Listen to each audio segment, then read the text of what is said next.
Alright guys, so Gos Whip is really my freestyle play. I only run it if they're in a cover 3 with no adjustments, and I only run it if they're blitzing me. So basically this play is just for me, like I like when I like to freestyle on offense. You know, if they're blitzing me, I'll come up with like crazy route combinations that aren't that crazy, but they get the job done. So if they're basically, if I feel at any point in the game they're in a cover 3, I'll check them with verticals with this Gos Whip play. And what I'll do is I'll streak Y, and if I feel like they might get some pressure on me, I'll block A. So I just run 4 verts. You can do what you want with A. You can drag them if you want. You can basically do anything. Put them on a zig and in. It doesn't really matter. But what I like to do, this play is mainly for me to understand what they're doing on defense, who they're adjusting to, who they're manning up. Because if they're manning up the slots, guys, if they're doing something like this, guys, and they're manning up the slots, which is very, very common when someone plays some sort of a spread look. If they're doing this, I will know. I'll show you in a sec. So when I hike this ball and I'll see if they're manned up. If they turn their backs like that, I know they're manned up. And if they're in a cover 3, guys, that's not going to stop, Tyreek Hill from going long. So this is why I like to run this against cover 3. Because you're going to have the seams. Tyreek Hill's on a crazy, he just splits the coverage because that's safety.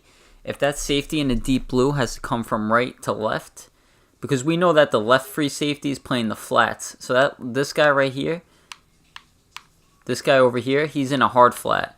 And the other safety on the right, he's coming across the field to play the deep middle. And he's just simply not going to get there in time. So this is more of my cover 3 / see who they're adjusting to beater. Because let's just say, okay, if he let's just say the safety came from left to right rather than right from left. I'm gonna have the other slot down the field. So it's really which way the safety is moving, and that's gonna get you guys open deep. Now, if let's just say he played really good defense, he adjusted well, and let's just say those guys weren't open deep. So if those guys weren't open deep, look, I still realized just from the positioning of his guys that he manned up my slots because they're running with them. If they're in a zone, they're going to be backpedaling. They're not going to be running. They're not going to be turned around like that, running with them. As soon as they turn around with them, like if they turn around with them right away, that means they're a man-to-man. So for the next play, guys, I know I'm going to give them the same look. And they're probably going to give me the same look since they succeeded. So let's just pretend we're not at the 18. We're on our own, like 25, ready to start the game. They man up. They man these guys up again. You know what I'm doing, guys? I'm doing quick slants.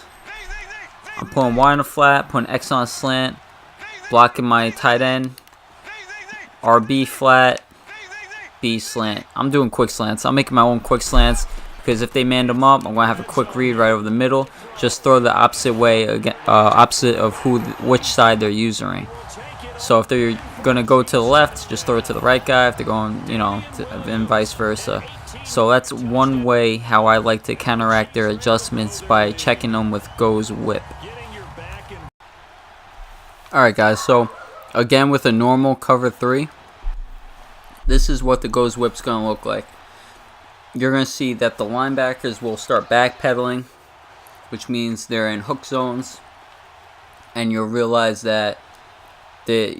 who they man up, who they won't man up, but you'll see that the slots, they will get open past those hook zones. So you see them backpedal. Right away I see I have the right slot. I should have possession caught it, I rack caught it, and he dropped it. But if we look, we're going to have one of these slots open. Now, the guy on the slot on the right was wide open. He would have had to user him to play him, but if he If he did that, this is like I said, this play is just to catch him sleeping. If they're gonna have to use her, the opposite guy, the safety. That's safety is playing the left side, so we have to play the right side. Otherwise, I was gonna burn him. But basically, guys, you need to check them with this play once in a while. If you're thrown off, if they're doing certain adjustments, the whole point of a spread offense is basically to see who they man up.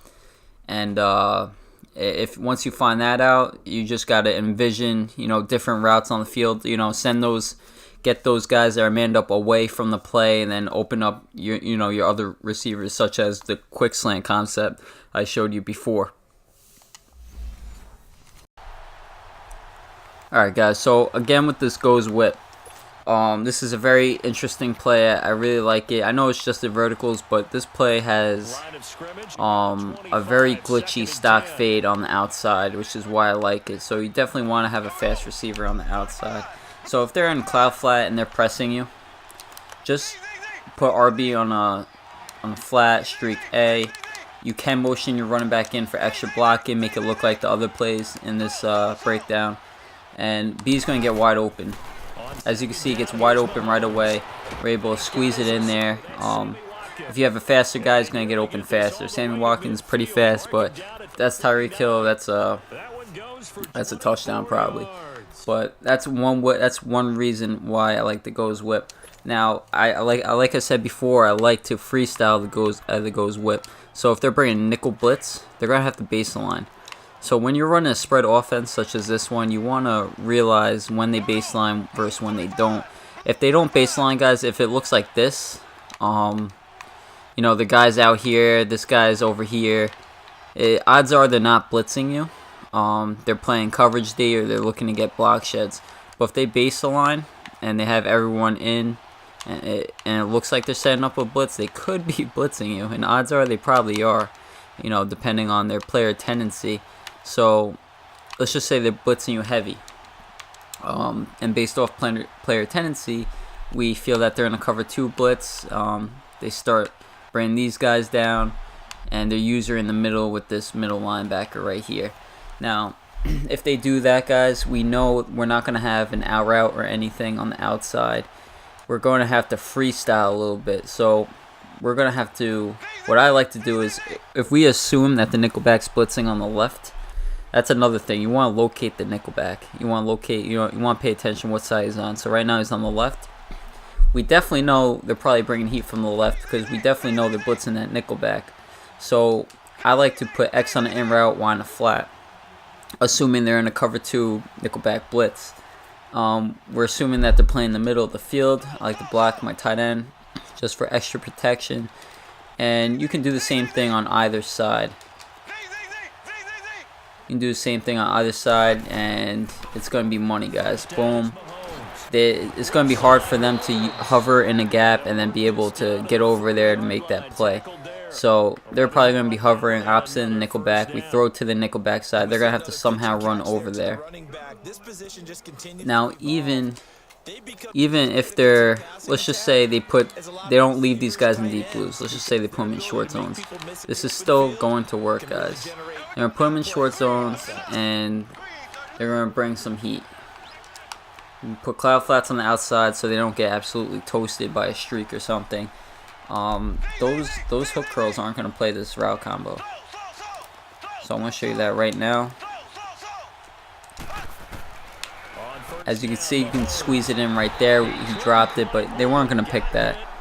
We're still able to squeeze it in. But next time, let's just say we do that. Next time we know they're putting those guys in short zones. We're just going to streak someone and just bomb it over the top. Especially if we have Tyreek Hill there.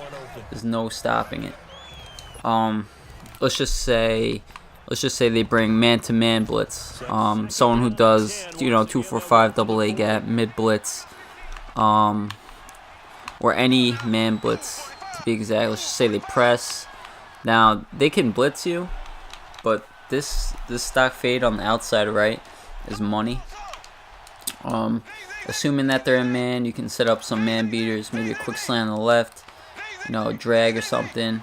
But this B route is he's gonna burn him. As you can see, I'm not gonna catch it. Oh, never mind. I did catch it. But you can see that B route. That's why I like this play, because that stock fade on the right. That B route simply just toast cover 0, especially if they press. If they don't press, it's going to get open a little later, so you may not have the time to throw it. It depends on the speed differential of the receiver in the corner. Tyreek Hill will burn anyone, so if Tyreek Hill's on that, just put Tyreek Hill there and he'll burn them. You just lob it over the top. Now, if they're in, I want to punt the ball quick. I want to edit this video so you don't have to see it.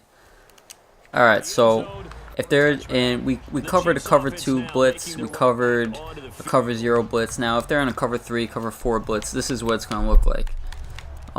We're still going to go an empty Texan. We're going to pick Gos Whip.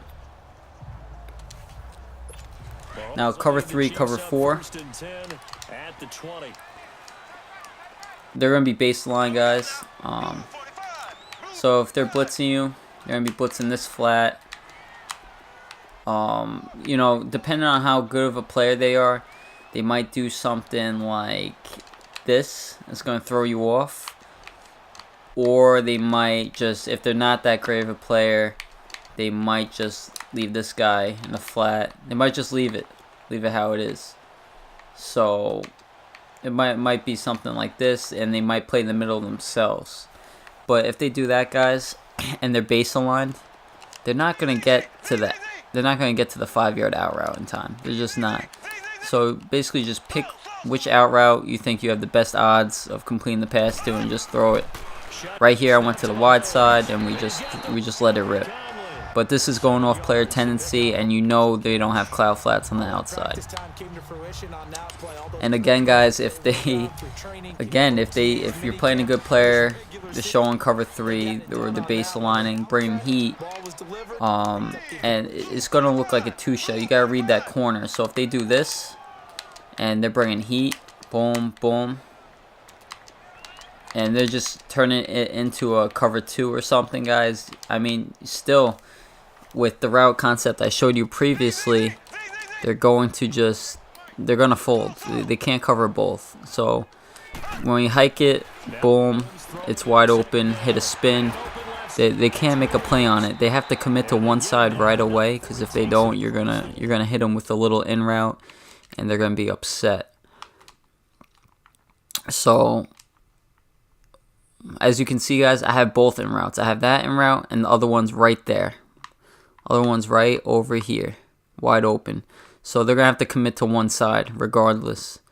Now the way this offense fails is if they have you guessing. If they have you guessing wrong, and you think they're blitzing and they're not, then that's where problems arise. But you just gotta be really reading their defense and really focusing on their player tendency to be able to dot them up.